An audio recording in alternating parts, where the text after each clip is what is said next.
So ನಾನು ಬೆಳೆದ ವಾತಾವರಣ ವಚನಗಳ ವಾತಾವರಣ. ಕನ್ನಡ ಸಾಹಿತ್ಯ ಓದೋರಿರಲಿ, ಇತಿಹಾಸ ಓದೋರಿರಲಿ, ಅವ್ರನ್ನ ಅಕ್ಕ ಸೆಳೆದೇ ಇರಕ್ಕೆ ಸಾಧ್ಯನೇ ಇಲ್ಲ.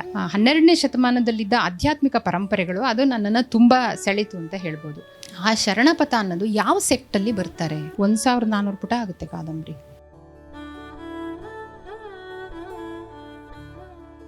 ಕಾದಂಬರಿ ಬರೆದ್ಮೇಲೆ ಮತ್ತೆ ಹೇಳೋದೇನೇ ಇರಲ್ಲ ಅಂತ ಅನಿಸುತ್ತೆ ನನಗೆ. ಯಾಕೆಂದರೆ ಓದಿರೋರು ಏನು ಅನಿಸ್ತು ಅಂತ ಹೇಳಬೇಕು, ಬರೆದು ಮುಗಿಸಿ ಎಲ್ಲ ಆದಮೇಲೆ ಮತ್ತೇನು ಹೇಳೋದು. ಮತ್ತು ಈಗಾಗಲೇ ಅದು ಬಿಡುಗಡೆ ಆಗಿ 2 ವರ್ಷ ಆಯಿತು. ಶಿವಮೊಗ್ಗದಲ್ಲೂ ಒಂದು ಸಲ ಅದ್ರ ಬಗ್ಗೆ ಚರ್ಚೆ ಆಗಿತ್ತು, ಆವಾಗಲೂ ಕೂಡ ಮಾತಾಡಿದ್ದೀನಿ. ಮತ್ತು ಮಧ್ಯ ಪತ್ರಗಳು ಮತ್ತು ಕಾದಂಬರಿ ಓದಿದ ಕೂಡಲೇ ಮೊದಲು ಒಬ್ಬ ಓದುಗ ರಾತ್ರಿ 11:45 ಫೋನ್ ಮಾಡಿದ್ದಾರೆ. ನಾನು ಓದಿ ಮುಗಿಸ್ಬಿಟ್ಟೆ, ನನಗೆ ಭಯಂಕರ, ಅದು ನನಗೆ ಒಂಥರ ರಿಲೀಫ್ ಕೊಡ್ತು. ಅಯ್ಯೋ ಯಾರಪ್ಪ 770 ಪುಟದ ಕಾದಂಬರಿ ಓದ್ತಾರೆ ಅಂತ ತುಂಬ ಭಯ ಇದ್ದಿದ್ದನ್ನು ಹೋಗ್ಲಾಡಿಸಿರೋ ವ್ಯಕ್ತಿ ಅವರು ಶಿವಮೊಗ್ಗದವರೇ, ಶಂಕರು. ಮಾರಾಯ ನೀನು ಧೈರ್ಯ ತಗೊಬಂದೆ ಅಂತ ಹೇಳ್ಬೋದು. ಅಂತೂ ಒಂದು ಜನನಾರು ಓದಿದ್ದಾರೆ ಅಂತ ಆಯ್ತಲ್ಲ.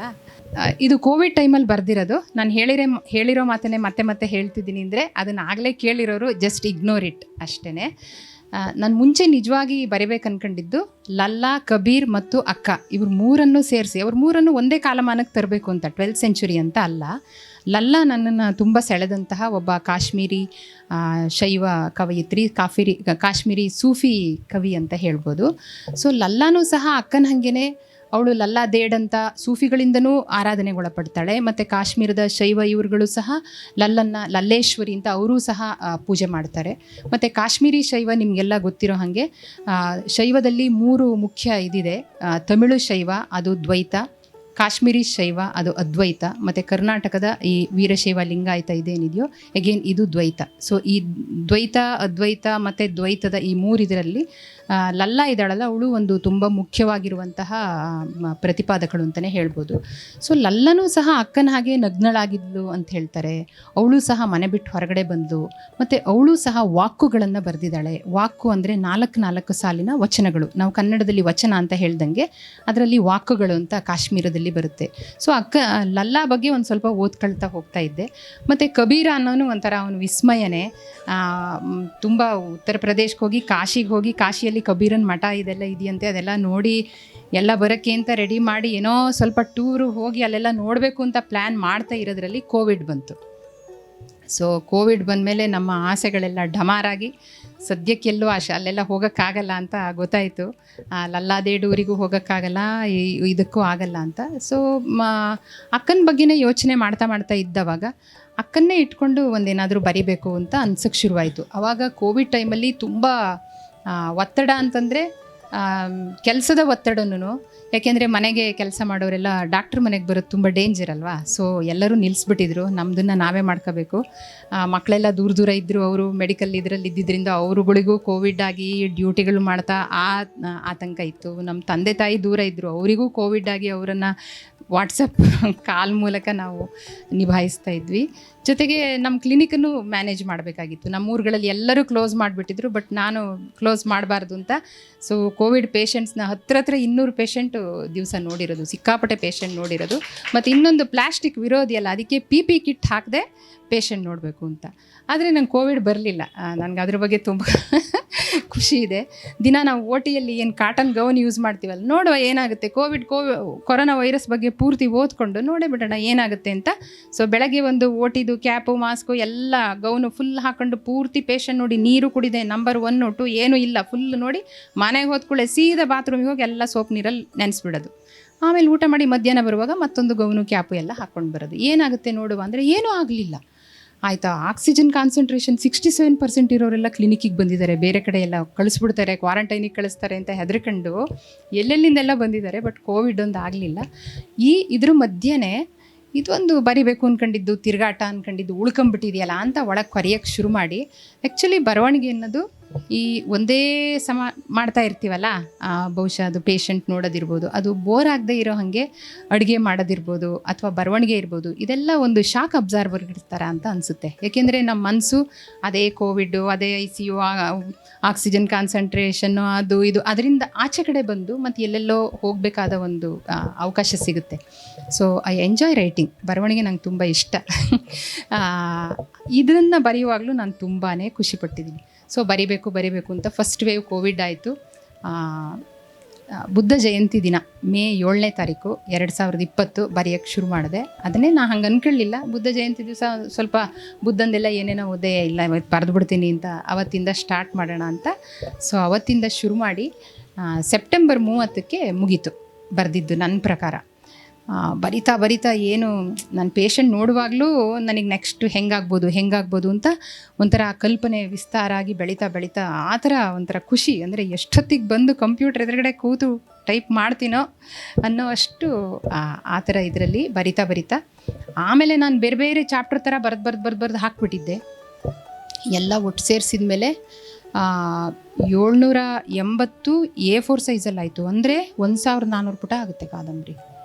ಆಮೇಲೆ ನನಗೆ ತುಂಬ ಅಂದರೆ ಬರೆಯೋ ಖುಷಿಯೆಲ್ಲ ಆಮೇಲೆ ಹೋಗೇ ಬಿಡ್ತು. ಈ ಪಾಟಿ 1400 ಪುಟ ಎಲ್ಲ ಯಾರು ಓದ್ತಾರೆ, ಮತ್ತು ಇದನ್ನು ಇಷ್ಟು ಬರೆದ್ನಲ್ಲ, ಇದರೊಳಗೆ ಏನು ಇಟ್ಕೋಬೋದು, ಏನು ಇಟ್ಕೊಳ್ಳೋಕ್ಕಾಗಲ್ಲ. ಆಮೇಲೆ ಕಂಟಿನ್ಯೂಸ್ಸು ಇದು ಪ್ರಕಟಣೆ ಆಗೋವರೆಗೆ ಆಲ್ಮೋಸ್ಟ್ 2023 ಜನವರಿಯಲ್ಲಿ ಇದು ಬಿಡುಗಡೆ ಆಗಿದ್ದು. ಸೊ 1.5 ವರ್ಷ ಎಡಿಟ್ ಮೇಲೆ ಎಡಿಟ್ ಮಾಡಿ 1400 ಪುಟನ 770 ಪುಟಕ್ಕೆ ಇಳಿಸ್ದೆ. ಸೊ ಬಹುಶಃ ನೀವು ಹೇಳೋ ಸೈಲೆನ್ಸ್ಗಳು ಅಲ್ಲಿ ಕಟ್ ಮಾಡಿರೋದ್ರಲ್ಲಿ ಕ್ರಿಯೇಟ್ ಆಗಿರ್ಬೋದು. ಅಷ್ಟು ಇದ್ಬಿಟ್ಟಿದ್ರೆ ನೀವು ಹೇಳ್ದಂಗೆ ಏನೋ ಸೈಲೆನ್ಸೇ ಇರ್ತಿರ್ಲಿಲ್ವೇನೋ, ಅದು ಒಂದು ಗೈಡ್ ಆಗಿಬಿಟ್ಟಿರ್ತಿತ್ತೋ ಏನೋ. ಥ್ಯಾಂಕ್ ಗಾಡ್ ಅಂತ ಅನಿಸುತ್ತೆ. ಸೊ ಇದನ್ನು ಯಾಕೆ ಈ ಥರ ಬರದೆ ಅಥವಾ ಯಾಕೆ ಬರದೆ ಅನ್ನೋದನ್ನು ಅದು ಪೂರ್ತಿ ಉತ್ತರ ನನಗೂ ಗೊತ್ತಿಲ್ಲ. ಬಟ್ ನನಗೆ ನಿಜವಾಗಿ ಅನಿಸಿದ್ದು ಅವಳೇನು ದೇವತೆ ಅಲ್ಲ. ಅದ್ರ ಬಗ್ಗೆ ನಾವು ನಾಸ್ತಿಕರಲ್ವೇ ಮೊದಲೇ. ಸೊ ನಾವು ಅವಳನ್ನು ಮನುಷ್ಯಳ ಥರ ನಮ್ಮ ಥರನೇ ನೋಡಿರೋದು. ನಮ್ಮಮ್ಮ ಕೆಲಸ ಮಾಡಿದ್ದು ಇಲ್ಲೇ ಮೂಡಿ ಅಂತ, ಅದು ತೊಗರ್ಸಿ ಉಡುತಡಿಗೆ ಸ್ವಲ್ಪ ಹತ್ತಿರನೇ. ಅಲ್ಲಿ ನಮ್ಮಮ್ಮ ಸಿಂಗಲ್ ಮ್ಯಾನೇಜ್ಮೆಂಟ್ ಸ್ಕೂಲಲ್ಲಿ ಕೆಲಸ ಮಾಡಿದ್ದು. ನಮ್ಮ ತಂದೆ ಸಿರಿಗೆರೆ ಹೈಸ್ಕೂಲಲ್ಲಿ ಕೆಲಸ ಸಿರಿಗೆರೆ ತರಳಬಾಳು ಸಂಸ್ಥೆಯಲ್ಲಿ ಅವರು ಬೇರೆ ಇದರಲ್ಲಿ ಕೆಲಸ ಮಾಡೋರು. ಸೊ ನಾನು ಬೆಳೆದ ವಾತಾವರಣ ವಚನಗಳ ವಾತಾವರಣ. ಅಂದರೆ ವಚನಗಳ ಓದು, ಶಿವಾನುಭವ ಅಥವಾ ಸ್ವಾಮಿಗಳು ಮಾಡ್ತಾ ಇರೋ ಪ್ರವಚನ ಅಥವಾ ಜಾತ್ರೆಯಲ್ಲಿ ನಡೀತಾ ಇದ್ದಿದ್ದು. ಸೊ ಅದೆಲ್ಲ ಕಿವಿ ಮೇಲೆ ಬೀಳ್ತಾ ಇದ್ದಂತಹ ಪರಿಸರದಲ್ಲೇ ನಾನು ಬೆಳೆದೆ. ಮತ್ತು ಪೂರ್ತಿ ಹಳ್ಳಿಯಲ್ಲೇ ಬೆಳೆದಿದ್ದು. 10ನೇ ಕ್ಲಾಸ್ವರೆಗೆ ತುಂಬ ಹಳ್ಳಿಗಾಡಲ್ಲೇ ಬೆಳೆದಿದ್ದು. ಸೊ ಆ ವಚನಗಳನ್ನೆಲ್ಲ ಕೇಳ್ತಾ ಅಕ್ಕ ಅನ್ನೋದು ಒಂದು ತುಂಬ ಸ್ವಾಮಿಗಳೆಲ್ಲ ಯೂಶ್ವಲಿ ಹೇಳ್ತಾರಲ್ಲ, ಆ ಥರದ ಅಕ್ಕನ್ನೇ ಅದೇ ನನ್ನ ತಲೆ ಒಳಗಿದ್ರೂ ಪ್ರಶ್ನೆಗಳು ಬರ್ತಾಯಿತ್ತು. ಅಬ್ಬಾ ಇವಳು ಇಷ್ಟು ದುಂಡಿಗೆ, ನಮಗೆ ಒಂಚೂರು ಸರಿದ್ರೆ ಸಾಕು ಎಲ್ಲ ಹಿಂಗೆ ಸರಿ ಮಾಡ್ಕೊತ ಇರ್ತೀವಿ, ಒಂಚೂರು ಬ್ರಾ ಕಂಡ್ರೆ ಸಾಕು ಹೀಗೆಲ್ಲ ಮಾಡ್ಕೊಳ್ತಾ ಇರ್ತೀವಿ, ಇವಳು ದುಂಡಿಗೆ ಹೆಂಗೆ ಹೋದ್ಲು? ದುಂಡಿಗೆ ಅಂದರೆ ನಮ್ಮ ಭಾಷೆಯಲ್ಲಿ ಬೆತ್ತಲೆ ಅಂತ. ಹೆಂಗೆ ಇವಳು ಹೋಗಿರ್ಬೋದು, ಎಷ್ಟು ಧೈರ್ಯ ಅಲ್ಲ ಅಂತ. ಸೊ ಅವಳು ಸ್ವಲ್ಪ ಜಾಸ್ತಿ ಗಮನನ ಸೆಳೆದಿದ್ದಂತೂ ಹೌದು. ಆಮೇಲೆ ಕನ್ನಡ ಸಾಹಿತ್ಯ ಓದೋರಿರಲಿ, ಇತಿಹಾಸ ಓದೋರಿರಲಿ, ಅವ್ರನ್ನ ಅಕ್ಕ ಸೆಳೆದೇ ಇರೋಕ್ಕೆ ಸಾಧ್ಯನೇ ಇಲ್ಲ. ಅದರಲ್ಲೂ ಹೆಣ್ಮಕ್ಳನ್ನಂತೂ ಪದೇ ಸೆಳಿತಾಳೆ. ಇವತ್ತಿಗೂ ಎಷ್ಟೋ ಹೆಣ್ಮಕ್ಳು ಅದು ಕುಟುಂಬದ ಬಗ್ಗೆ ಇರ್ಬೋದು, ತಾಯಿ ತಂದೆ ಬಗ್ಗೆ ಇರ್ಬೋದು, ಸಂಸಾರದ ಬಗ್ಗೆ ಇರ್ಬೋದು, ಸ್ಪಷ್ಟವಾಗಿ ಬೇಕು ಅಥವಾ ಬೇಡ, ಇದೆ ಅಥವಾ ಇಲ್ಲ ಅನ್ನೋಕ್ಕೆ ಇವತ್ತಿಗೂ ಆಗಲ್ಲ. ಸುಮ್ಮನೆ ಹ್ಞೂ ಅಂದಿರ್ತಾರೆ, ಒಳಗಡೆ ಅವ್ರ ಮನಸ್ಸು ಅಲ್ಲ ಅಂತ ಇರುತ್ತೆ. ಆಯಿತಾ, ಬೇಕು ಅಂದಿರ್ತಾರೆ, ಒಳಗಡೆ ಬೇಡ ಅಂತ ಅನಿಸ್ತಾ ಇರುತ್ತೆ. ಸೊ ಹಾಗಿರುವಾಗ ಇವಳು 12ನೇ ಶತಮಾನದವಳು, ಎಷ್ಟು ಧೈರ್ಯ ಅಲ್ಲ. ಸೊ ಅವಳನ್ನೊಂದು ಕಲ್ಪನೆ ಬಹುತೇಕ ಕನ್ನಡದ ಎಲ್ಲರಿಗೂ, ಅದರಲ್ಲೂ ವಿಶೇಷವಾಗಿ ಹೆಣ್ಮಕ್ಳಿಗೆ ಆಗ್ತಾನೆ ಇರುತ್ತೆ ಅಂತ ಅನಿಸುತ್ತೆ. ನಾನು ನೋಡೇ ಬಿಡೋಣ ಅಂತ ಒಂದು ಕೈ ಹಾಕಿ ಬರೆಯೋಕ್ಕೆ ಮುಂಚೆ ಸರ್ ಹೇಳ್ದಂಗೆ ನಾನು ಮಾಡಿರೋ ಕೆಲಸ ಅಂದರೆ, ನೀವು ಹೇಳಿದ್ರಲ್ಲ ತುಂಬ ಭಾರ ಇರುತ್ತೆ ಅಂತ, ಭಾರ ಕಳ್ಕೊಳ್ಳೋಕ್ಕೆ ನಾನೇನು ಮಾಡಿದೆ, ಅಕ್ಕನ ಬಗ್ಗೆ ಬಂದಿರೋ ಸೃಜನಶೀಲ ಕಾದಂಬರಿಗಳನ್ನು ನಾನು ಓದಲೇ ಇಲ್ಲ. ನಾನು ಇವತ್ತಿಗೂ ಇದನ್ನು ನಾನು ಹೆಮ್ಮೆಯಿಂದ ಹೇಳ್ಕೊತ ಇಲ್ಲ, ಇರುವ ಫ್ಯಾಕ್ಟನ್ನು ಹೇಳ್ಕೊಳ್ತಾ ಇದ್ದೀನಿ. ತಿಪ್ಪೇರುದ್ರ ಸ್ವಾಮಿ ಅವರದ್ದು, ಆಮೇಲೆ ಬಸವರಾಜ್ ಕಟ್ಟಿಮನಿಯವರದ್ದು, ಮಾತೆ ಮಹಾದೇವಿ ಅವರದ್ದು ನಾವು ಓದಿಲ್ಲ. ಸೃಜನಶೀಲ ಕಾದಂಬರಿನ ಓದಲಿಲ್ಲ. ಅಂದರೆ ನಾನು ಆಮೇಲೆ ಓದುವಾಗ ಕಾದಂಬರಿ ಬಂದಿದೆ ಅಂತ ನಾನು ಕೆಲವ್ರ ಜೊತೆ ಆಡುವ ಮಾತಲ್ಲಿ ಗೊತ್ತಾಯಿತು. ಆವಾಗಲೂ ಅದನ್ನು ನಾನು ಸಾಹಿತ್ಯದ ಸ್ಟೂಡೆಂಟ್ ಅಲ್ಲದೆ ಇರೋದ್ರಿಂದ ಹೆಚ್ಚು ಎಲ್ಲ ಕಾದಂಬರಿನೂ ಓದಿಲ್ಲ. ಯಾರೋ ಕುವೆಂಪು, ಅನಂತಮೂರ್ತಿ ಈ ಥರ ಕೆಲವರ ಕಾದಂಬರಿಗಳು ಬಿಟ್ಟರೆ ಎಲ್ಲ ಕಾದಂಬರಿಗಳನ್ನು ಏನು ರಾಶಿ ಹಾಕೊಂಡೇನು ಓದಿರಲಿಲ್ಲ ನಾನು. ಆದರೆ ನನಗೆ ಓದೋದು ಬೇಡ, ಓದ್ಬಿಟ್ರೆ ಮತ್ತು ಅವ್ರು ಹೆಂಗೋ ಹೋಗಿರ್ತಾರಲ್ಲ, ಮತ್ತು ನಂದು ಹಾಗೆ ಆಗಿಬಿಟ್ರೆ ನಂದು ಹೊಸದಾಗಿ ಏನಾದರೂ ಬರಬೇಕಲ್ಲ. ಅದಕ್ಕೆ ಏನು ಮಾಡಬೇಕು ಅಂದರೆ ಸ್ವಲ್ಪ ಹೋಮ್ವರ್ಕ್ ಮಾಡಬೇಕು.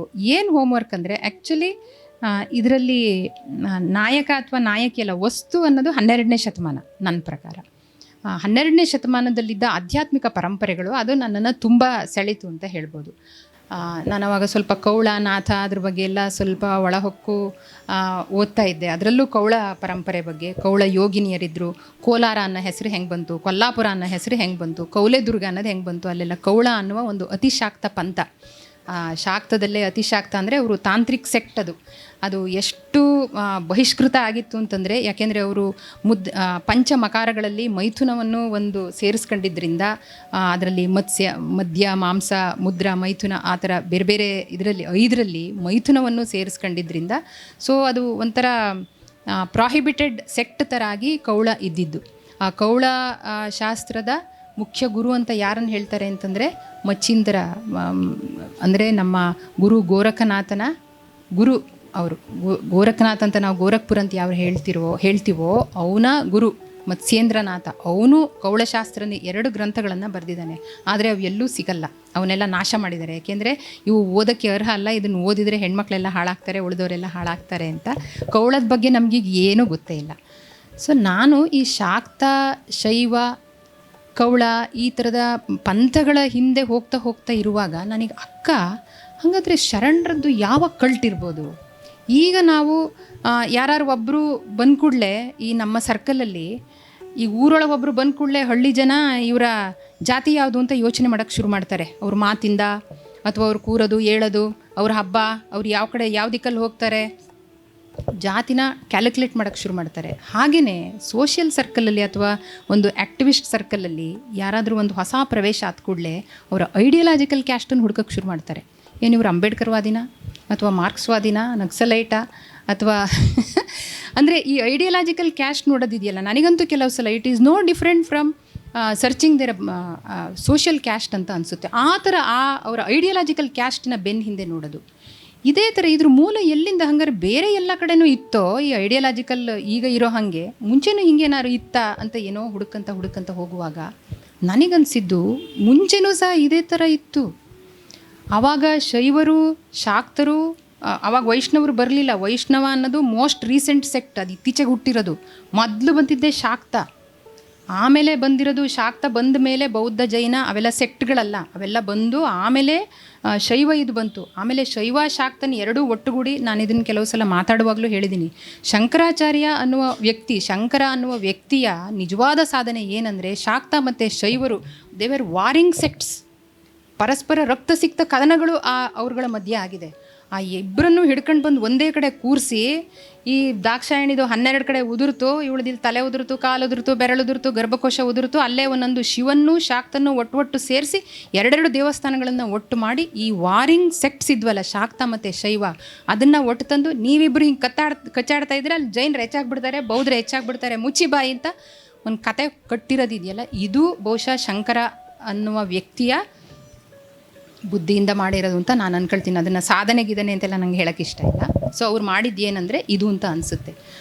ಸೊ ಅಂಥ ಇದರಲ್ಲಿ ಈ ಶಾಕ್ತ ಮತ್ತು ಶೈವಗಳಲ್ಲಿ ಅವ್ರು ಅಷ್ಟು ಗುದ್ದಾಟ ಮಾಡ್ತಾ ಇರುವಾಗ ಕರ್ನಾಟಕದಲ್ಲಿ ಏನಾಯಿತು, ಕರ್ನಾಟಕದ ಶಾಕ್ತ ಮತ್ತು ಶೈವಗಳು ಏನೇನಾಗ್ತಾ ಇದ್ವು, ಅಥವಾ ಇಲ್ಲಿ ಶೈವದಲ್ಲಿ ತುಂಬ ಬೇರೆ ಬೇರೆ ಕಲ್ಟ್ಗಳಿದ್ದಾವೆ. ಲಾಕುಲೀಶ, ಪಾಶುಪತ, ಕಾಳಾಮುಖಿ ಎಲ್ಲ ಇಲ್ಲಿ ಗೊತ್ತಿರೋರು ತುಂಬ ಜನ ಇದ್ದಾರೆ. ಕಾಪಾಲಿಕ, ತುಂಬ ಸೆಕ್ಟ್ಗಳಿದ್ದಾವೆ ಶೈವರಲ್ಲೇ. ಅವರೇ ಪರಸ್ಪರ ಒಬ್ರಿಗೊಬ್ಬರು ಹೊಡೆದಾಡ್ಕೊತ ಇದ್ರು. ಈಗ ಹೆಂಗೆ ಅಂಬೇಡ್ಕರ್ವಾದಿಗಳಲ್ಲಿ ಅಥವಾ ಕೆಂಪು ಬಾವುಟ ಹಿಡ್ಕೊಂಡಿರೋರಲ್ಲೇ ಇವ್ರು ಈ ವಾದ ಇನ್ಯಾವುದೋ ಬಾವುಟ ಹಿಡ್ಕೊಂಡಿರೋರಲ್ಲೇ ಎಷ್ಟು ಹೋಳಾಗಿದ್ದೀವಲ್ಲ ನಾವು. ಆವಾಗ ಶೈವನೂ ಅದೇ ಥರ ಹೋಳಾಗಿತ್ತು, ಶಾಕ್ತನೂ ಅದೇ ಥರ ಹೋಳಾಗಿತ್ತು. ಅವರೂ ಸಹ ಪರಸ್ಪರ ಒಬ್ರಿಗೊಬ್ಬರು ಯುದ್ಧ ಮಾಡ್ಕೊಳ್ತಾ ಇದ್ರು, ಹಾಗೆ ಮಾತುಕತೆನೂ ನಡೆಸ್ತಾ ಇದ್ರು. ಎಲ್ಲಿ ಮಾತುಕತೆ ನಡೆಸ್ತಿದ್ರು ಗೊತ್ತಾ? ಬಾದಾಮಿ ಕೇವ್ಸ್ ಇದೆಯಲ್ಲ, ಬಾದಾಮಿ ಕೇವ್ಸು ಅಂಥ ಒಂದು ಮಾತುಕತೆ ನಡೆಯೋ ಸ್ಥಳ. ಅಲ್ಲಿ ಸುಮ್ಮನೆ ಕೆಳಗಡೆ ಏನು ಇದ್ರದ್ದು ಕೆಳಗಿನ ಗುಹೆ, ಶೈವ, ಶಾಕ್ತ, ಜೈನ, ಬೌದ್ಧ ಸುಮ್ಮನೆ ಇರೋದಲ್ಲ. ಅದು ಎಲ್ಲದಕ್ಕೆ ಸೇರಿರುವ ಸಾಧಕರು ಒಂದು ಕಡೆ ಸೇರಿ ಅವರು ಪರಸ್ಪರ ಅಲ್ಲಿ ಚರ್ಚೆ ನಡೆಸ್ತಾ ಇದ್ರು. ಬಾದಾಮಿಗೆ ಅದಕ್ಕೆ ತುಂಬ, ನೀವು ಟ್ರೆಡಿಷನಲ್ ಈ ಥರದ ಹಿಸ್ಟ್ರಿನ ತೆಕ್ಕೊಂಡು ಹೋದರೆ, KG ನಾಗರಾಜಪ್ಪ ಅವರೆಲ್ಲ ತುಂಬ ವರ್ಕ್ ಮಾಡಿದ್ದಾರೆ ಇದ್ರ ಬಗ್ಗೆ. ಬಾದಾಮಿಗೆ ತುಂಬ ಏನು ಗಟ್ಟಿಯಾದ ಒಂದು ಸ್ಥಾನ ಇದೆ ಮತ್ತು ತುಂಬ ಬೆಲೆ ಇದೆ. ಆ ಬಾದಾಮಿ ಸುತ್ತಮುತ್ತ ಇರುವಂಥ ನಾವುಗಳೇ ಅಲ್ಲಿರೋ ನೀವು ದೇವಸ್ಥಾನಗಳು, ಅಲ್ಲಿ ನಡೀತಾ ಇರೋ ಆಚರಣೆಗಳು, ಅದನ್ನೆಲ್ಲ ನೀವು ಸೂಕ್ಷ್ಮವಾಗಿ ಓದಿ. ಅದು ಎಲ್ಲವೂ ಕನ್ನಡದಲ್ಲಿ ಬಂದಿದೆ ಅಂತ ಹೇಳೋಕ್ಕಾಗಲ್ಲ. ಕೆಲವು ಇಂಗ್ಲೀಷ್ ಪುಸ್ತಕಗಳು ತುಂಬ ಹೊಸ ಈ ಥರದ ಹೊಳವನ್ನು ಕೊಡುವಂಥದ್ದು ಸಾಕಷ್ಟು ಬಂದಿದೆ. ಸೊ ಈ ಸೆಟ್ಗಳ ಬಗ್ಗೆ ಓದ್ತಾ ಹೋದವಾಗ ನನಗೆ ಕಾಡಿದ ಪ್ರಶ್ನೆ, ವಚನ ಅವರು ಚಳುವಳಿ ಅಂತೇನು ಕರ್ಕೊಳ್ಳಿಲ್ಲ. ಮತ್ತು ನಾವು ನಾವು ಲಿಂಗಾಯತ ಅಂತ ಹೇಳೋದು ಅಷ್ಟೇ ಅಲ್ಲ. ವಚನಗಳಲ್ಲಿ ಲಿಂಗಾಯತರು ನಾವು ಅಂತ ಅಥವಾ ಲಿಂಗಾಯತ ಆಗುವಂಥ ಆ ಥರ ಬರಲ್ಲ. ಅದು ಇವಾಗ ನಾವು ಅವ್ರನ್ನ ಹೇಳಲಿಕ್ಕೆ ಅಂತ ಒಂದು ಬಳಸುವಂತಹ ಒಂದು ಪದ. ನನಗನ್ಸೋದು ಅದು ಶರಣಪಥ.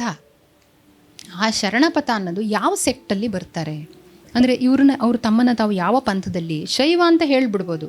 ಆದರೆ ಶೈವದಲ್ಲಿ ಬಸವಣ್ಣ ಹೇಳ್ತಾನೆ, ಕಾಳಾಮುಖಿ ಕಂಗೆಟ್ಟ ಶೈವ ವೆರೆಗಾದ ಕಾಪಾಲಿಕ ಹಿಂಗಾದ ಎಲ್ಲ ಶೈವ ಸೆಕ್ಟ್ಗಳನ್ನು, ಶೈವರನ್ನು ಆ ಥರ ಖಂಡತುಂಡವಾಗಿ ಬಸವಣ್ಣ ವಿರೋಧಿಸ್ತಾನೆ. ಹಾಗಾದರೆ ಇವರದ್ದು ಯಾವ ಸಂಪ್ರದಾಯ ಅಂತ ತಮ್ಮನ್ನು ತಾವು ಗುರುತಿಸ್ಕೊಂಡಿದ್ರು? ಈ ಥರದ ಪ್ರಶ್ನೆಗಳು ಬಂದವಾಗ ಇದನ್ನೆಲ್ಲ ಹಿಂದೆ ಹುಡ್ಕೊಂಡು ಎಲ್ಲೆಲ್ಲೋ ಅಲ್ಲಿ ಅದು ಇದು ತಲೆ ಎಲ್ಲೆಲ್ಲೋ ಹರಿತಾ ಇತ್ತು. ನನಗೇನು ಅನಿಸ್ತಾ ಇತ್ತು ಅಂದರೆ, ಅಕ್ಕ ಕೌಳ ಯೋಗಿನಿ ಇರ್ಬೋದಾ ಅಂತ. ಸುಮ್ಮನೆ ಆಸಕ್ತರಷ್ಟೇ ಇದನ್ನು ಕೇಳಿಸ್ಕೊಳ್ಳಿ, ಉಳಿದವರು ಇದಂತ ಮರ್ತುಬಿಡಿ. ಲಲ್ಲ ಇದ್ದಾಳಲ್ಲ, ಕಾಶ್ಮೀರದ ಅದ್ವೈತದ ಲಲ್ಲ ಇದ್ದಾಳಲ್ಲ, ಅವಳು ಆ್ಯಕ್ಚುಲಿ ಶೈವ, ಶಾಕ್ತ, ಬೌದ್ಧ, ಯೋಗಾಚಾರ, ತಂತ್ರ ಇದು 5 ಪಂಥಗಳನ್ನು ಮೂಸೆಯಿಂದ ಹುಟ್ಟಿದವಳು ಲಲ್ಲ. ಅದೇ ಥರ ಕರ್ನಾಟಕದಲ್ಲಿ ಶೈವ, ಶಾಕ್ತ, ಜೈನ, ಬೌದ್ಧ, ಕೌಳ ಈ 5 ಮೂಸೆಯಿಂದ ಅಕ್ಕ ಹುಟ್ಟಿದ್ದು. ಇದು ಈ ತಂತ್ರಗಳ ಬಗ್ಗೆ ಇದನ್ನೆಲ್ಲ ಬಗ್ಗೆ ಓದುವಾಗ ನನಗನ್ಸಿದ್ದು. ಸೊ ಅಕ್ಕನ ಊರು ಉಡುತಡಿ ಇದೆಯಲ್ಲ, ನಾವೊಂದು ಪೇಪರ್ ರಿಪೋರ್ಟ್ ಓದಿದೆ, ಅಲ್ಲಿ ಲಜ್ಜಾಗೌರಿ ಮೂರ್ತಿ ಸಿಕ್ತು. ಅದು ಕೌಳರ ಆರಾಧನಾ ಇದು ಅಂತ. ಲಜ್ಜಾಗೌರಿ ಬಗ್ಗೆ ಬೇರೆ ಬೇಕಾದಷ್ಟಿದೆ. ಆಮೇಲೆ ಅಲ್ಲೇ ಕೌಲೆ ದುರ್ಗ ಅಂತ ಬರುತ್ತೆ. ಆಮೇಲೆ ಅಲ್ಲೇ ಚಕ್ರಾ ನದಿ ಅಂತ ಹರಿಯುತ್ತೆ. ಆಮೇಲೆ ಚಕ್ರಾ ನದಿ ಹಾರಿ ಅಲ್ಲಿ ಕೆಳಗಡೆ ಹೋದರೆ ಕೊಲ್ಲೂರಿದೆ. ಕೊಲ್ಲೂರು, ಕೌಳ, ಕೌಲೆ, ಚಕ್ರ ಅನ್ನೋದು ಚಕ್ರಾರಾಧನೆ ಇದೆಯಲ್ಲ, ಕೌಳರಲ್ಲಿ ಕೆಲವರು ಸದೇಹ ಯೋನಿ ಪೂಜೆ ಮಾಡ್ತಾರೆ, ಕೆಲವರು ಅದನ್ನು ತಂತ್ರ ಇದರಲ್ಲಿ ಕೆಲವರು ಅದರದ್ದು ಚಿತ್ರನ ಇಟ್ಕೊಂಡು ಒಂದು ಚಕ್ರದಲ್ಲಿ ಶ್ರೀಚಕ್ರ, ಇವತ್ತು ಶೃಂಗೇರಿಯಲ್ಲಿ ಆರಾಧನೆ ಆಗೋದು ಶ್ರೀಚಕ್ರ. ಅವರು ಶಾಕ್ತ ಇದ್ದೇನೆ, ಅದು ಅಲ್ಲಿ ಕೌಳದ ಏನೇನಿದೆಯೋ ಈ ದಿಕ್ಕಲ್ಲಿ ಮಾಡಬೇಕಾಗಿರೋದು ತುಂಬ ವರ್ಕ್ ಇದೆ ಸಂಶೋಧನಾತ್ಮಕವಾಗಿ. ಸೊ ಈ ಥರದ್ದು ಯೋಚನೆಗಳೆಲ್ಲ ನನಗೆ ಬರ್ತಿತ್ತು. ಕೌಲೆ ದುರ್ಗ ಅಂತಲೂ ಇದೆಯಲ್ಲ, ಮತ್ತು ಕೌಲೆ ದುರ್ಗ ಕೋಟೆ ಹತ್ತುವಾಗ ಅದು ಬಲಿ ಕೊಟ್ಟಿರೋ ಯಾರೋ ಇಬ್ಬರಿರ್ಬೋದು, ತಮ್ಮ ಲೈಂಗಿಕ ಅಂಗಾಂಗನ ತೋರಿಸ್ತಾ ಇರುವಂತಹ ಇಬ್ಬರ ಅಸ್ಪಷ್ಟ ಕೆತ್ತನೆ ಆ ದೊಡ್ಡ ಬಂಡೆ ಮೇಲೆ ಕೌಲೆದುರ್ಗ ಕೋಟೆಯಲ್ಲಿದೆ. ಅದು ಬಹುಶಃ ಕೋಟೆ ಕಟ್ಟಿದವಾಗ ಮೋಸ್ಟ್ ರೀಸೆಂಟ್ಲಿ ಆಗಿರೋದಿರ್ಬೋದು. ಬಟ್ ಅಲ್ಲಿ ನಡೀತಿದ್ದಂತಹ ಎಷ್ಟೋ ಆಚರಣೆಗಳಲ್ಲಿ ಈ ಕೌಳದ ಪ್ರಭಾವನ ನಾವು ಕಾಣ್ಬೋದು. ಬಟ್ ಕೌಳದಿಗೆ ನಮ್ಗೆ ಏನೂ ಸಿಕ್ಕೇ ಇಲ್ಲ. ಆ ಕೌಳರಿಗೆ ನಗ್ನತೆ ಆಗಲಿ ಬಟ್ಟೆ ಆಗಲಿ ಅದಕ್ಕೇನು ಅಂದರೆ ಇಟ್ ಡಸಂಟ್ ಮ್ಯಾಟರ್. ಸೀರೆ ಉಟ್ಕೊಳ್ಳೋದಾಗಲಿ ಸೀರೆ ಬಿಚ್ಚೋದಾಗಲಿ ಅದಂತ ಅಂದರೆ ಅದು ವಿಷಯನೇ ಅಲ್ಲ ಅವರಿಗೆ. ಆ ಥರ ತಮ್ಮನ್ನು ತಾವು ಅಂದರೆ ಆ ಕಾಯವನ್ನು, ಆ ದೇಹವನ್ನು, ಅದರ ಎಲ್ಲ ಮೂಲೆನ ಅದು ಯಾವ್ಯಾವ ರೀತಿ ನಾವು ಹೇಗೆ ಉಪಯೋಗಿಸ್ಬೋದು. ಸೊ ಅದೊಂದು ಕಂಪ್ಲೀಟ್ಲಿ ಡಿಫರೆಂಟ್ ಆಗಿರುವಂಥ ಒಂದು ಆಲೋಚನೆ. ಅದರಲ್ಲಿರುವ ಎಲ್ಲವುದು ಒಪ್ಪಿತ ಅಂತ ನಾನು ಹೇಳ್ತಿಲ್ಲ, ಅಥವಾ ನಾನು ಅದನ್ನು ಗ್ಲೋರಿಫೈ ಮಾಡ್ತಾ ಇಲ್ಲ. ಈ ಥರ ಬಟ್ಟೆನ ಎಲ್ಲ ಇದು ಮಾಡಿ ಬಿಚ್ಚಿ ಬಿಸಾಡಿ ಹೋಗಿರೋ ಅಕ್ಕ ಕೌಳ ಯೋಗಿನಿ ಇರ್ಬೋದಾ ಅಂತ ಅನಿಸ್ತಿತ್ತು. ಮತ್ತು ಉಡುತಡಿಗೆ ಒಂದು ಸ್ವಲ್ಪ ಆಚೆ ಈಚೆ ಹುಂಚ ಮತ್ತು ಹುಂಚದ ಕಟ್ಟೆ ಇದೆ, ನಮ್ಮ ಅಕ್ಷತಾ ಅವರೂರು. ಅಲ್ಲಿ ಜೈನ ಯತಿಗಳಿದ್ದಾರೆ ಮತ್ತು ತುಂಬ ಹಳಳೆ ದಿಗಂಬರ ಜೈನ ಪಂಥದ ಇದೆಲ್ಲ ಕುರುಹುಗಳು ಅದೆಲ್ಲ ಅಲ್ಲಿ ಸಿಕ್ಕಿದೆ. ಸೊ ಆ ವಾತಾವರಣದಲ್ಲಿ ಇದ್ದವ್ರು ಯಾರಿಗೂ ಮತ್ತು ಅಕ್ಮಾದೇವಿ ಬದುಕಿದ್ದಂಥ ಕಾಲದಲ್ಲಿ ಹೊಯ್ಸಳ ಸಾಮ್ರಾಜ್ಯದ ಗಡಿ ಬಳ್ಳಿಗಾವೆ ಆಯಿತಾ. ಅಲ್ಲಿ ಶಾಂತಲೆ ಇದ್ದಾಳಲ್ಲ ಬಳ್ಳಿಗಾವಿಯವಳು, ಅಲ್ಲಿ ಜೈನ ಧರ್ಮ ತುಂಬ ಉತ್ತುಂಗದಲ್ಲಿತ್ತು. ಹಾಗಾಗಿ ಅವಳು ನಗ್ನರಾಗಿರುವ ಜೈನ ಯತಿಗಳನ್ನು ನೋಡಿರ್ತಾಳೆ ಅವಳು. ಮತ್ತು 12ನೇ ಶತಮಾನದ ನೀವು ಈ ಸಂಪ್ರದಾಯ ಕಲ್ಟ್ ಇದನ್ನೆಲ್ಲ ನೀವು ಊಹಿಸ್ಕೊಂಡ್ರೆ ನಗ್ನತೆ ಅನ್ನೋದು ಅವಾಗ ದೊಡ್ಡ ವಿಷಯ ಅಲ್ಲ. ಈಗಲೂ ನೀವು ಯಾವುದಾದ್ರೂ ಸಣ್ಣ ಊರಿನ ಹೋಟ್ಲಿಗೆಲ್ಲ ಹೋದರೆ ನಗ್ನರಾಗಿ ಕೂತಿರೋ ಸ್ವಾಮಿಗಳು ಫೋಟೋ ಹಾಕೊಂಡಿರ್ತಾರೆ. ಅವ್ರು ಯಾರು ನಾನು ಹೋದವಾಗ ಕೇಳೋದು ಅವ್ರು ಯಾರು ಅಂದರೆ ಅವ್ರು ಅವಧೂತರು. ಆ ಥರದ್ದು ತುಂಬ ಅವಧೂತ ಅಂದರೆ ನಮಗೇನು ಅವ್ರು ಯಾವುದೋ ಸ್ವಾಮಿಗಳು ಬಟ್ಟೆ ಬಿಚ್ಚಿರೋರು ಕೇಳ್ತೀವಿ, ನಮ್ಗೆ ಅದ್ರ ಬಗ್ಗೆ ಏನೂ ಗೊತ್ತೇ ಇಲ್ಲ ತುಂಬ ಜನರಿಗೆ. ಆ ಅವಧೂತ ಪರಂಪರೆಯಲ್ಲೂ ಎಷ್ಟು 5 ಥರದ ಇದೆ. ಅದರಲ್ಲಿ ಕೌಳ ಇದರ ಪರಂಪರೆನೂ ಒಂದು ಬೇರೆ ಅವಧೂತರು ಇದ್ದಾರೆ. ಸೊ ಆ ಅವಧೂತ ಪರಂಪರೆಯೇ ಒಬ್ಬ ಯೋಗಿನಿನ ಇವಳು, ಅಥವಾ ಕೌಳ ಯೋಗಿನಿ ಏನಾದರೂ ಆಗಿದ್ಲ ಇವಳು? ಸೊ ಇವಳ ಸೆಟ್ ಏನಿರ್ಬೋದು, ಯಾವ ಪರಂಪರೆ ಇರ್ಬೋದು, ಮತ್ತು ನಂಗೆ ಇನ್ನೊಂದು ಯಾಕೆ ಅವಳನ್ನು ಈ ವಚನದ ಇದರಿಯನ್ನು ಬಿಟ್ಟು ನೋಡಬೇಕು ಅಂತ ಅನ್ನಿಸ್ತು ಅಂದರೆ, ಅಕ್ಕ ಅಷ್ಟು ಹಂಬಲಿಸಿ ಕಲ್ಯಾಣಕ್ಕೆ ಹೋಗಿದ್ದೆ ಅಂತಾದರೆ ಅಲ್ಲಿ 2 ವರ್ಷ ಯಾಕಿದ್ಲು? ಅವಳು ಎಲ್ಲ ಅವಳ ಥರ ಯೋಚನೆ ಮಾಡೋರದ್ದೇ ಗಡಣ ಇತ್ತಲ್ಲ ಅಲ್ಲಿಂದ ಯಾಕೆ ಹೊರಗೆ ಬಂದ್ಲು ಅಕ್ಕ? ಈ ಪ್ರಶ್ನೆನೂ ತುಂಬ ಕಾಡ್ತಾ ಇತ್ತು. ಮತ್ತು ಶ್ರೀಶೈಲಕ್ಕೆ ಹೋದ್ಲಲ್ಲ ಅವಳು, ಮತ್ತು ಅವಳು ಗುಡಿ ಎಲ್ಲ ಬೇಡ ಅನ್ನೋಳು ಶ್ರೀಶೈಲಕ್ಕೆ ಯಾಕೆ ಹೋದ್ಲು? ಕೊನೆಗೆ ಆಂಧ್ರದಲ್ಲಿ ಶರಣರ ಬಗ್ಗೆ ಇರುವ ಶಾಸನಗಳು ಮತ್ತು ವಚನಗಳು, ಶರಣರ ಬಗ್ಗೆ ಇರುವ ಇದನ್ನು ಗದಗಿನ ತೋಂಟದಾರ್ಯ ಮಠ ಜಾಜಿ ದೇವೇಂದ್ರಪ್ಪ ಕನ್ನಡಕ್ಕೆ ಟ್ರಾನ್ಸ್ಲೇಟ್ ಮಾಡಿದ್ದಾರೆ. ಅದೆಲ್ಲ ತುಂಬ ನನಗೆ ಒದಗಿ ಬಂತು ಅಂತಲೇ ಹೇಳ್ಬೋದು. ಸೊ ಅವರು ಆಂಧ್ರರು ಚಿತ್ರಿಸಿರೋ ಬಸವಣ್ಣ ಅಥವಾ ಶ್ರೀಶೈಲದ ಗುಡಿಯ ಪೌಳಿಯಲ್ಲಿ ನಾನು ಏನು ಬೇಡ ಅಂತ ಬಟ್ಟೆ ಎಲ್ಲ ಬಿಸಾಕಿ ಹೀಗೆ ಏನು ಕಮಂಡಲನ ಹಿಡ್ಕೊಂಡು ಹೋಗ್ತಿರೋ ಅಕ್ಕನ ಚಿತ್ರ ಇದೆ. ಅಕ್ಕ ಮಹಾದೇವಿಲು ಅಂತ ಬರ್ಕೊಂಡಿದೆ ಅದರಲ್ಲಿ. ಆ ತೆಲುಗು ಮಾತಾಡೋ ಕಡೆ ಅದು ಯಾರು ಕಾಕತೀಯ ಆಮೇಲೆ ಎಲ್ಲ ಬರ್ತಾರೆ, ರುದ್ರಮದೇವಿ ಅವರೆಲ್ಲ ನಂತರ ಬರ್ತಾರೆ.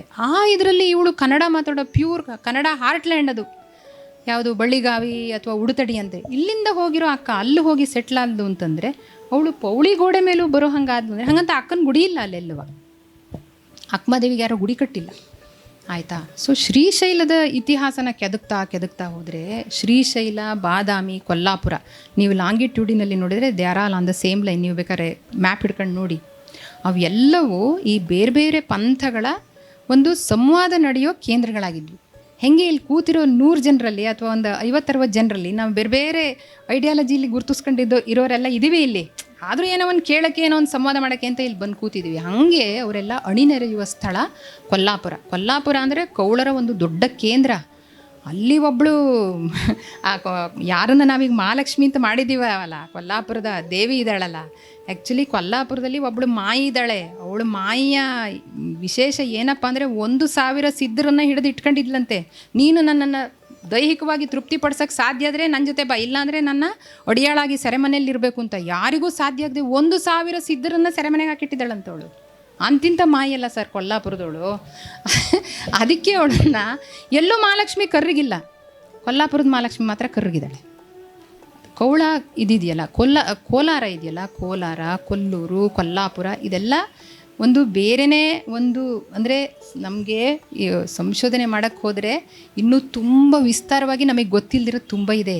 ಇವತ್ತು ಯಾಕೆ 108 ಜಾತಿಗಳಿಗೂ ಒಂದೊಂದು ಜಾತಿ ಒಳಗೂ ಒಂದು 1000 ದೇವರುಗಳು, 1000 ಥರದ ಆಚರಣೆಗಳು, ಊರಿಂದ ಊರಿಗೆ ಒಬ್ಬರ ಥರ ಇನ್ನೊಬ್ಬರು ಇಲ್ಲ, ಯಾಕೆ ಅನ್ನೋಕ್ಕೆಲ್ಲ ನಮ್ಗೆ ಉತ್ತರ ಸಿಗೋಕ್ಕೆ ಇದನ್ನು ಒಂಚೂರು ಬಕ್ಕೊಂಡು ಹೋದರೆ ಗೊತ್ತಾಗುತ್ತೆ ಅನಿಸುತ್ತೆ. ಬಟ್ ನಮ್ಮಲ್ಲಿ ಹೊಸ ಪ್ರಶ್ನೆಗಳನ್ನು ಕೇಳ್ಕೊಳ್ಳೋದು ತುಂಬ ಕಾಸ್ಟ್ಲಿ ಇವಾಗ, ಆಯಿತಾ. ತಕ್ಷಣ ನಿಮ್ಮ ಹುಟ್ಟಿದ್ದು ನಿಮ್ಗೆ ಅದು ಇದು ಎಲ್ಲ ಜನ್ಮ ಜಾಲಾಡಿ ಅದಕ್ಕೆ ಇವರು ಈ ಥರ ಯೋಚನೆ ಮಾಡಿದ್ದಾರೆ ಅಂತ ಒಂದು ಶರ ಬರೆದು ಬಿಡ್ತಾರೆ. ನಿಜವಾಗಿ 12ನೇ ಶತಮಾನದ ಬಗ್ಗೆ ಹೊಸ ಪ್ರಶ್ನೆಗಳನ್ನು ಕೇಳ್ಕೊಂಡ್ರೆ ಈ ಶರಣ ಪಥದ ಬಗ್ಗೆ ನಮಗೆ ನಿಜಕ್ಕೂ ಹೊಸ ಸುಳುಹುಗಳು ಸಿಗ್ತವೆ. ತತ್ವಪದಕಾರರ ಬಗ್ಗೆ ನಟರಾಜ್ ಬೂದಾಳ್ ಅವರು ತುಂಬ ವರ್ಕ್ ಮಾಡಿದ್ದಾರೆ. ಅವರು ರಹಮತ್ ಸರು, ಮೀನಾಕ್ಷಿ ಬಾಳಿ ಒಂದು 60 ಸಂಪುಟಗಳಲ್ಲಿ ಬಂದಿದೆ. ತತ್ವಪದಕಾರರು 12ನೇ ಶತಮಾನದ ನಂತರ ಸಿಗ್ತಾರೆ, ಅಲ್ಲಿಗಿಂತ ಮುಂಚೆ ತತ್ವಪದಕಾರರು ಸಿಗದೇ ಇಲ್ಲ.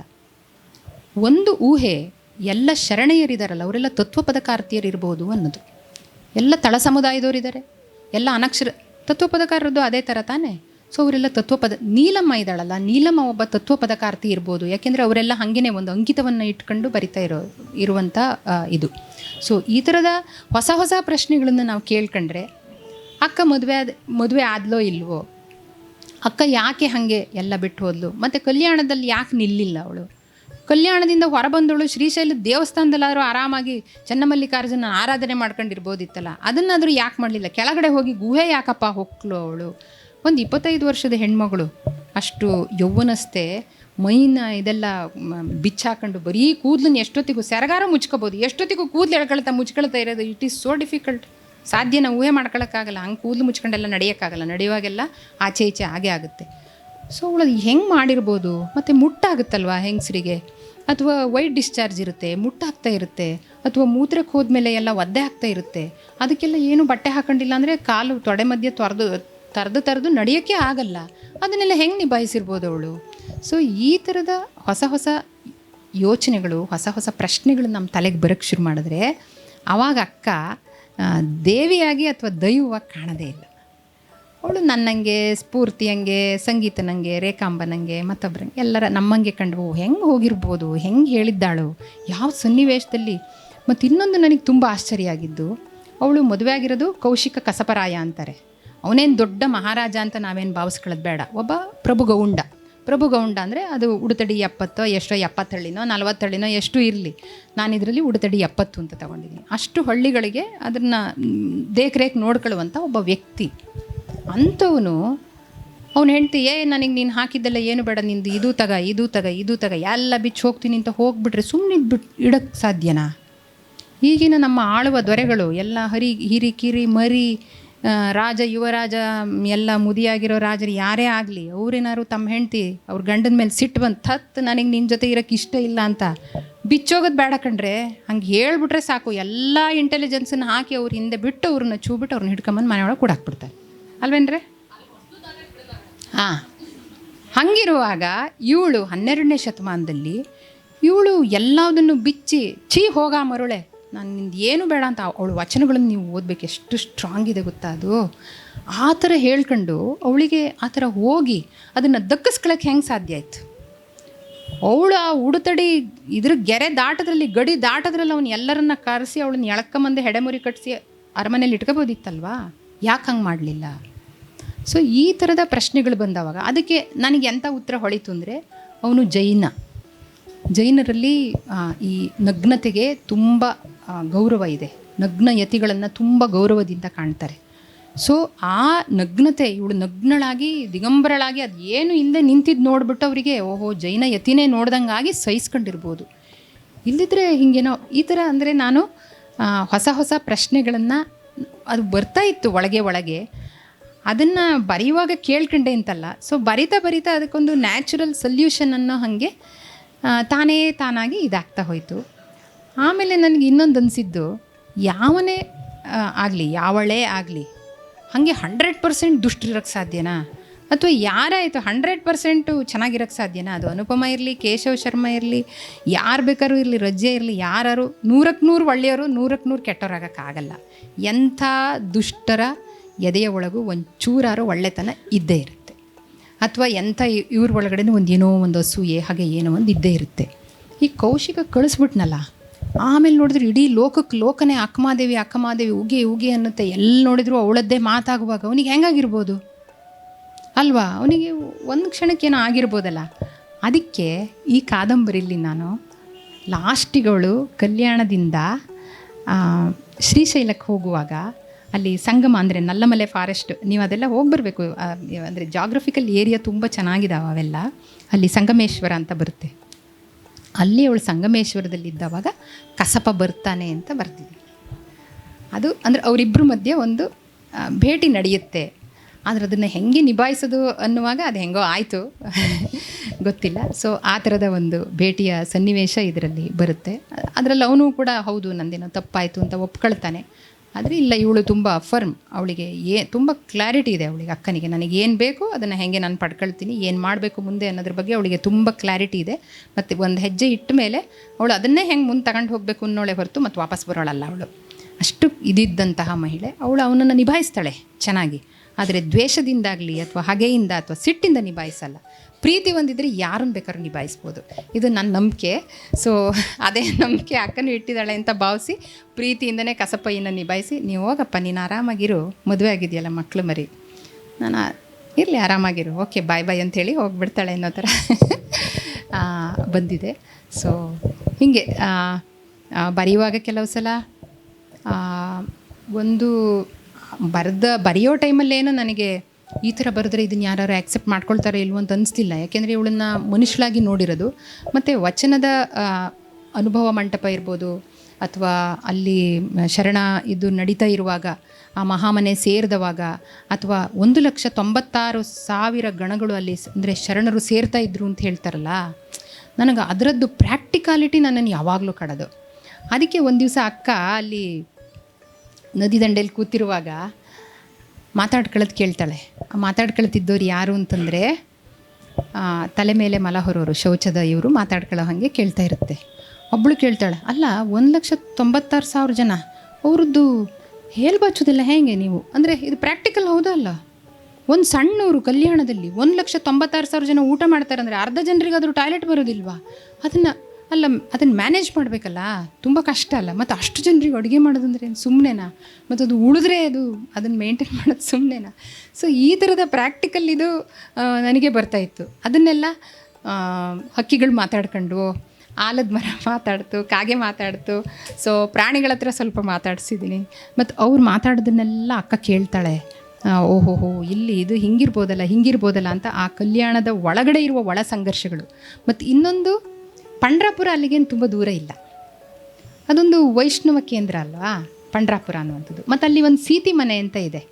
ಮತ್ತಲ್ಲಿ ಯಾವುದನ್ನು ನಾವೀಗ ಕಲ್ಯಾಣದ ಇದು ಅಂತ ಹೇಳ್ತೀವೋ ಅದರ ಸುತ್ತಮುತ್ತ ಇವತ್ತು ವೈಷ್ಣವ ಕೇಂದ್ರವಾಗಿರೋ ಕೆಲವು ಸ್ಥಳಗಳೂ ಸಹ ಇದ್ದಾವೆ. ಮತ್ತು ದಿಂಡಿ ಹೋಗೋದಿದೆಯಲ್ಲ, ಒಂದು ಕಡೆ ನಾನು ಒಂದು ಸೋರ್ಸನ್ನು ಹಿಡ್ಕೊಂಡು ಹೋದವಾಗ ಆ ದಿಂಡಿಯ ಕೆಲವು ಚಹರೆಗಳು ಕಾಣುತ್ತವಾಗ ಇವರು ಶ್ರೀಶೈಲಕ್ಕೆ ನಡ್ಕೊಂಡು ಹೋಗೋದು, ಆ ಕಡೆಯಿಂದ ನಡ್ಕೊಂಡು ಬರೋದು.